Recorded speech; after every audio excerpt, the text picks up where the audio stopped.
So இந்த 350 to 450 CC பார்த்தீங்க அப்படின்னா பயங்கரமான காம்படிஷன் இருக்குது அப்படின்னு தான் சொல்லணும். குறிப்பாக சொல்லணும் அப்படின்னா 100 சிசி பைக்ஸ் கூட இவ்வளோ கிடையாதுங்க. பட் இந்த 350லேருந்து 450 சிசி பார்த்தீங்க அப்படின்னா பயங்கரமான காம்படிஷன் நிறைஞ்சதாக இருக்குது.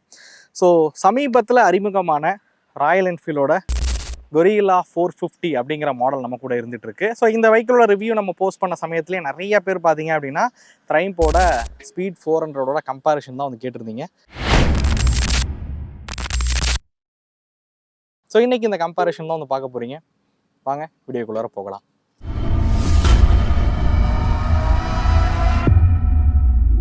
ஸோ வீடியோக்குள்ளே போகிறதுக்கு முன்னாடி இந்த வெஹிக்கிள் வழங்கின ட்ரைம் தஞ்சாவூர் ஷோரூமுக்கும் ஜாஃப் அசோசியேட் ராயல் என்ஃபீல்ட் தஞ்சாவூர் ஷோரூமுக்கும் மிகப்பெரிய நன்றியை தெரிவிச்சுக்கிறேன். ரெண்டு வெஹிக்கிளோட காண்டாக்ட் டீட்டெயிலும் பார்த்தீங்க அப்படின்னா ரெண்டு ஷோரூமோட காண்டாக்ட் டீட்டெயிலும் டிஸ்பிளே ஷோவாகவும் டிஸ்கிரிப்ஷனில் கொடுத்துருக்கேன். மறக்காமல் அவங்கள காண்டாக்ட் பண்ணுங்கள். ஸோ கொரில்லா 450 பற்றி சொல்லணும் அப்படின்னா ஆக்சுவலாக ஹிமாலயனோட ஒரு ஸ்கிராம்ப்ளர் வெர்ஷன் கூட சொல்லலாம் இந்த வெஹிக்கிளை பொறுத்த வரைக்கும். ஸோ பழைய ஜென்ரேஷன் ஹிமாலயனுக்கு எப்படி ஸ்கிராம்ப்ளர் 411 அப்படின்னு ஒரு மாடல் இருந்துச்சோ ஸோ அது மாதிரி தான் இந்த வெஹிக்கிள் அப்படின்னு சொல்லலாம். ஸோ ஹிமாலயன் வாங்க முடியல அப்படின்னா அந்த பர்ஃபார்மன்ஸ் இருக்கக்கூடிய இந்த வெஹிக்கிளை தாராளமாக வந்து வாங்கலாம் அப்படிங்கிறது தான் உண்மை. பட் இந்த வெஹிக்கிள் டைரெக்டாக காம்படிட் பண்ணுறதே பார்த்தீங்க அப்படின்னா இந்த ட்ரைம்போட ஸ்பீட் 400ஓட தான். ஸோ ஸ்பீட் 400ஓட சேல் நல்லா இருக்குது, அதுக்கு தகுந்த ஒரு பைக்கை லான்ச் பண்ணலாம் அப்படின்னு ராயல் என்ஃபீல்டு நினச்சி மேபி அப்படி நினச்சி கூட லான்ச் பண்ணியிருக்கலாம்னு சொல்லுவேன் இந்த வெஹிக்கிளை பொறுத்த வரைக்கும். ஓகே, இப்போ ஆஸ் யூஷுவல் நம்ம டிசைனில் இருந்து ஸ்டார்ட் பண்ணலாம் அப்படின்னு நினைக்கிறேன். ஸோ டிசைன் பொறுத்த வரைக்கும் எது சூப்பராக இருக்குது. ஸோ பொதுவாக பார்த்தீங்க அப்படின்னா எப்போவுமே நம்ம சொல்கிறது வந்து டிசைன் அப்படிங்கிறது பர்சனல் ப்ரிஃபரன்ஸ் தான். ஒருத்தருக்கு ஒரு சில டிசைன் பிடிக்கும், இன்னொருத்தருக்கு வேறு டிசைன் வந்து பிடிக்கலாம். பட் எனக்கு பர்சனலாக சொல்லணும் அப்படின்னும் போது இந்த இந்த வெஹிக்கிளை பொறுத்த வரைக்கும் டிசைன் அப்படிங்கிறது அவங்களோட ஹைட்டை வச்சு நான் சொல்லுவேன் அப்படின்னு சொல்லுவேன். ஸோ ரீசன் என்ன அப்படின்னு கேட்டிங்கன்னா என்னோட ஹைட்டு ஸோ 5.8 அந்த ரேஞ்சில் இருக்கேன். என்னோட ஹைட்டுக்கு இந்த வெஹிக்கிளில் உட்காரும் போது பார்த்தீங்க அப்படின்னா வெஹிக்கிள் கொஞ்சம் சின்னதாக இருக்கிற ஃபீல் இருக்குது. பட் இதே ட்ரைம்பில் உட்காரும் போது பார்த்தீங்க அப்படின்னா ஸோ என்னோட ஹைட்டு கரெக்டாக இருக்குது அப்படின்னே சொல்லுவேன். ஸோ ஷார்ட் ரைடருக்கு தகுந்த வெஹிக்கிள் அப்படின்னு கூட சொல்லலாம் இந்த கொரில்லா 450 பொறுத்த வரைக்கும். அதுக்கான ரீசன் என்னங்கிறத நான் வீடியோவில் அடுத்தடுத்து சொல்ல ஆரம்பிக்கிறேன். இப்போ ரெண்டு வெஹிக்கிளையும் பார்த்தீங்க அப்படின்னா ஹெட்லைட்ஸ் அப்படிங்கிறது எல்இடியில் இருக்கிற மாதிரி கொடுத்துருக்காங்க, டெய்ல் லைட்ஸும் எல்இடியில் தான் கொடுத்துருக்காங்க, இண்டிகேட்டர்ஸ் ஆல்சோ எல்இடியில் இருக்கிற மாதிரி கொடுத்துருக்காங்க. எல்லா லைட்ஸும் பார்த்தீங்கன்னா எல்இடியில் இருக்கிற மாதிரி போயிருக்கிறது ஒரு மேஜர் பாசிட்டிவ் சைடு அப்படின்னு சொல்லலாம். ஸோ ஃபியூல் டேங்க் பொறுத்த வரைக்கும் பார்த்தீங்க அப்படின்னா ரெண்டு வெஹிக்கிளுமே வந்து மெட்டலில் தான் வந்து கொடுத்துருக்காங்க. இது வந்து 11 லிட்டர் கொடுத்துருக்காங்க. ஆர்இ பொறுத்த வரைக்கும் ட்ரைம் பார்த்தீங்க அப்படின்னா உங்களுக்கு வந்து 13 லிட்டர் டேங்க் கெப்பாசிட்டி வந்து கொடுத்துருக்காங்க. மேபி ரெண்டு வண்டியுமே வந்து ஒரு ஆவரேஜாக ஒரு 25 கிலோமீட்டர்லேருந்து 30 கிலோமீட்டர் மைலேஜ் கொடுக்குது அப்படின்ற பட்சத்தில் அதை விட இது அதிகமான ரேஞ்ச் அப்படிங்கிறது கவர் பண்ண முடியும். ஸோ டேங்க் கெப்பாசிட்டி பொறுத்த வரைக்கும் இதில் கொஞ்சம் அதிகமாக இருக்குது அப்படின்னே சொல்லுவேன். ஸோ அடுத்ததாக மேஜராக இந்த டிசைனை பொறுத்த வரைக்கும் பார்த்தீங்க அப்படின்னா எனக்கு பர்சனலி ரொம்ப பிடிச்சிருக்கக்கூடிய டிசைன் வந்து ஸ்பீடோட டிசைனை வந்து சொல்லுவேன். இந்த டிசைனாக வந்து பார்க்கும்போது எனக்கு ஸ்பீடோட டிசைன் வந்து ரொம்ப பிடிச்சிருக்கு அப்படின்னு சொல்லுவேன். ஒரு மாடர்ன் ரெட்ரோ ஃபீலில் வந்து இந்த வெஹிக்கிளை வந்து உருவாக்கியிருக்காங்க. ஸோ டிசைனாக எனக்கு பர்சனலி வந்து ட்ரைம் ஸ்பீட் 400 வந்து ரொம்பவே பிடிச்சிருக்கு. ஸோ அடுத்த விஷயத்துக்கு வருவோம். ஸோ சீட் தான் மெயினாக பார்க்கணும். இது வந்து 780 சீட் ஹைட் வந்து கொடுத்துருக்காங்க ஸ்பீட் 400 பொறுத்த வரைக்கும். பட் என்னால் என்னோட ஹைட் வந்து 5.8, என்னால் ரெண்டு காலையுமே பர்ஃபெக்டாக காலை வந்து கீழே வைக்க முடியல. இதை ஃபுல்லாக வச்சோம் அப்படின்னா இதை வந்து நம்மளால் வந்து அந்த முன்னாடி இருக்க காலால் மட்டும்தான் தொட முடியுது. ஸோ இதை நான் ஃபுல்லாக வைக்கிறேன். ஸோ இங்கே என்னால் தொட முடியாது. ஸோ இந்த வெஹிக்கிள் பொறுத்த வரைக்கும் கொஞ்சம் ஹைட்டாக இருக்கிறவங்களுக்கு கரெக்டாக இருக்கும் அப்படின்னே சொல்லுவேன். So riding poster, riding triangle எல்லாமே நல்ல ஒரு ஸ்போர்ட்டியராக ரொம்பவே சூப்பராகவே இருக்குது அப்படின்னு சொல்லுவேன் ஸ்பீட் 400 பொறுத்த வரைக்கும். என்னையை பொறுத்த வரைக்கும் ஸ்பீட் 400 போகிறீங்கன்னா அதிகபட்சம் ஒரு 5.5க்கு மேலே இருக்கிறவங்க இல்லை 5.6க்கு மேலே இருக்கிறவங்க வாங்குங்கன்னே சொல்லுவேன். நம்ம அப்படியே ஆரிக்கு வருவோம். ஸோ இது ஆக்சுவலாக பார்த்தீங்கன்னா ஒரு 10 mm கம்மின்னு சொல்லலாம். 780 தான் பார்த்தீங்கன்னா சீட் ஹைட் வந்து கொடுத்துருக்காங்க. பட் இதை வந்து தாராளமாக என்னால் ரெண்டு காலையுமே வந்து கீழே வைக்க முடியுது. ஸோ ஹைட் கம்மியாக இருக்கக்கூடிய ரைடராக இருக்கீங்கன்னா இந்த வெஹிக்கிளை வந்து ப்ரிஃபர் பண்ணலாம். ஸோ எப்படி ஈஸியாகவே காலை வைக்க முடியுது பாருங்கள். ஸோ அது மாதிரி ரைடிங் போஸ்டர் பார்த்தீங்க அப்படின்னா அது கொஞ்சம் ஸ்போர்ட்டியராக அக்ரெசிவாக இருக்குன்னு சொல்லலாம். இது ரொம்பவே ரிலாக்ஸான ஒரு ரைடிங் போஸ்டர். ஸோ ஒரு ஹைவே க்ரூசிங்க்கெலாம் வந்து ரொம்ப ரிலாக்ஸாக இருக்கிற மாதிரியான ஒரு ரைடிங் போஸ்டர் வந்து கொடுத்துருக்காங்க.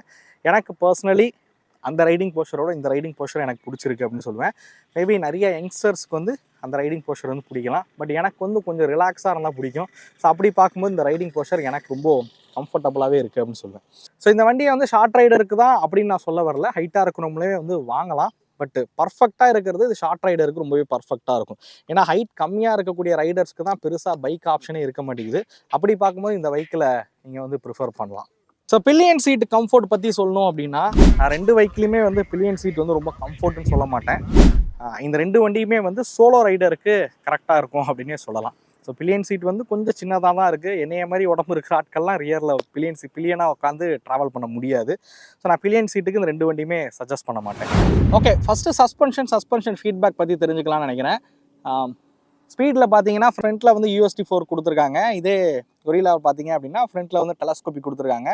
ரியரில் வந்து கொரில்லாவில் வந்து லிங்க்டு மெக்கானிசம் இருக்கிற மாதிரி மோனோக்ராஸ் சஸ்பென்ஷன் கொடுத்துருக்காங்க. இதில் வந்து ஆஃப்செட் சஸ்பென்ஷன் வந்து பயன்படுத்தியிருக்காங்க ஸ்பீடை பொறுத்த வரைக்கும்.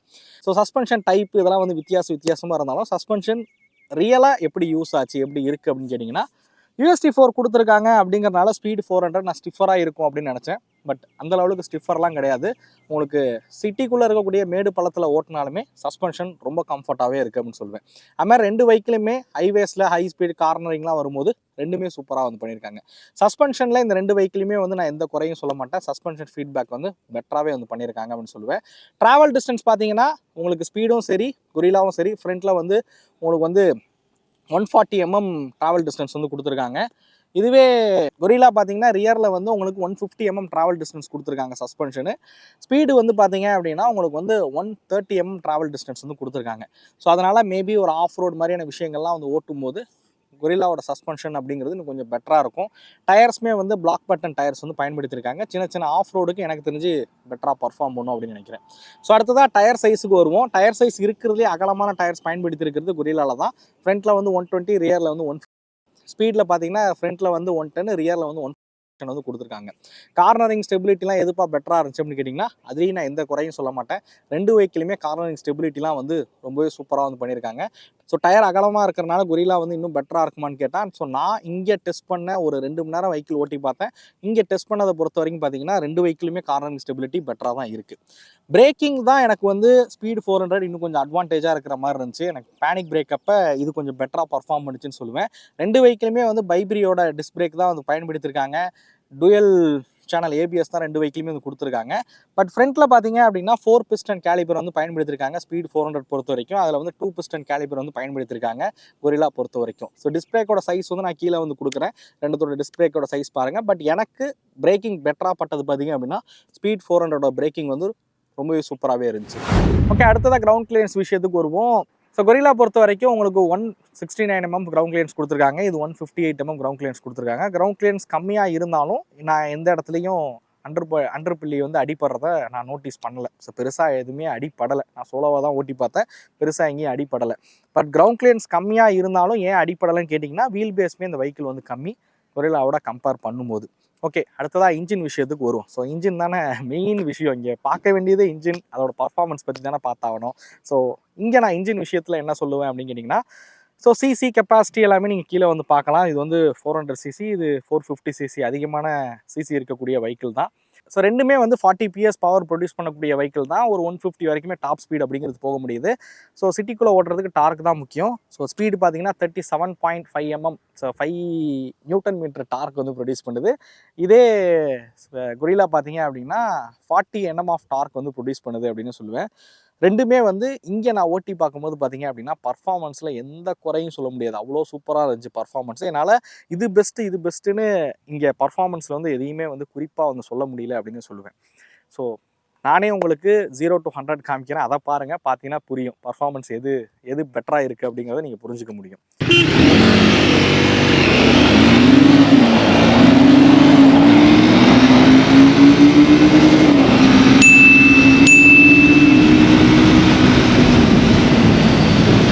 ஓகே, 0 to 100 பார்த்துருப்பீங்க பர்ஃபார்மன்ஸ்லாம் எப்படி இருக்குது அப்படிங்கிறது. 0 to 100 வச்சு மேபி நம்ம ரேஸுக்கு ஒன்றும் போகிறதில்ல.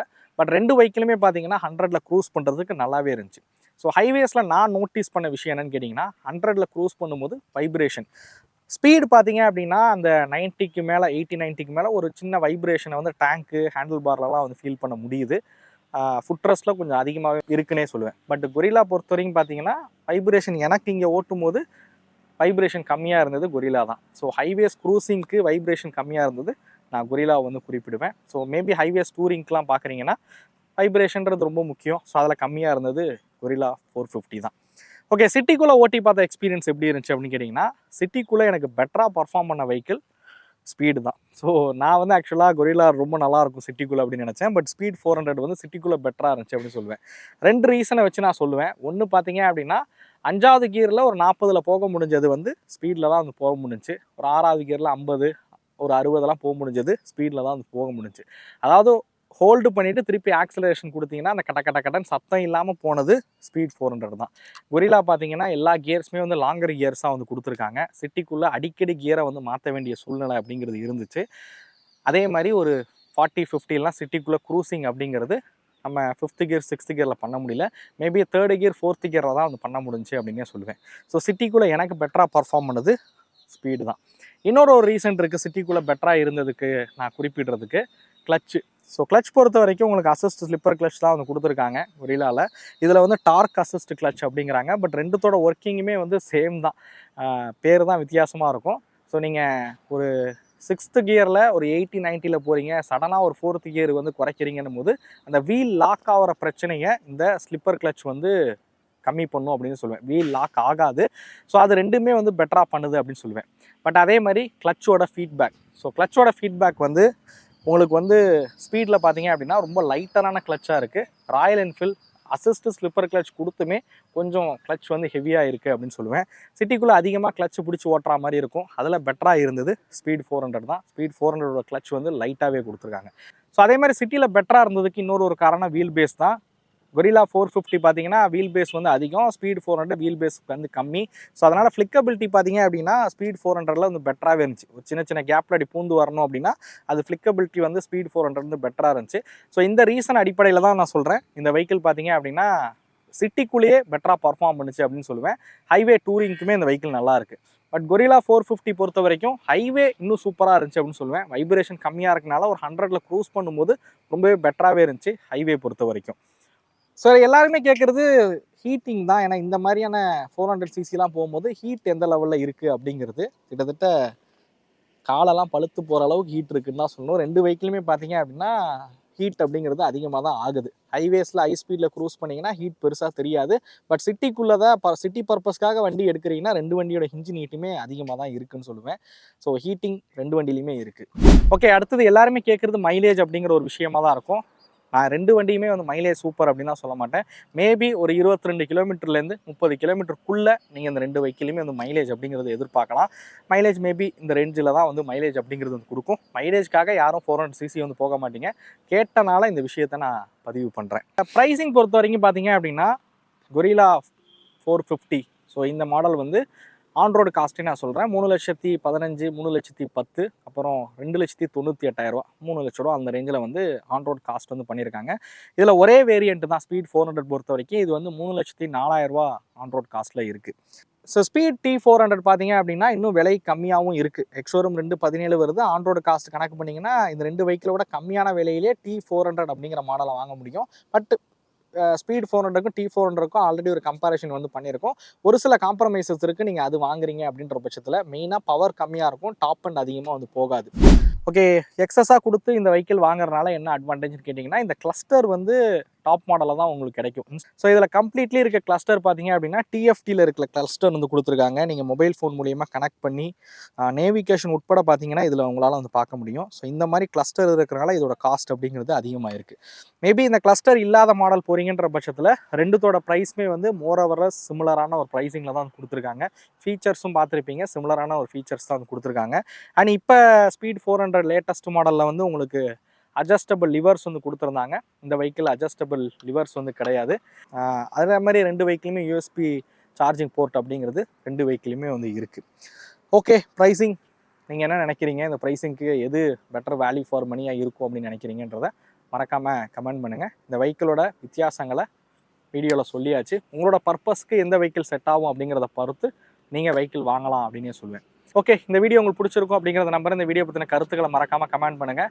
அடுத்த வீடியோவில் சந்திக்கும் முறை தமிழ் வீல்ஸ் மணிகண்டன். நன்றி, வணக்கம். ஓகே, இந்த வீடியோவில் வந்து மாண்டேஜ் நிறையா வந்து T400 தான் வந்து பார்த்துருப்பீங்க. ஸோ ரீசன் என்னன்னு கேட்டிங்கன்னா running footage and tracking footage மட்டும் இதில் இல்லை என்கிட்ட. ஸோ அதனால் அதோட தான் உங்களுக்கு காமிச்சிருப்பேன். What bro, it's very wrong bro.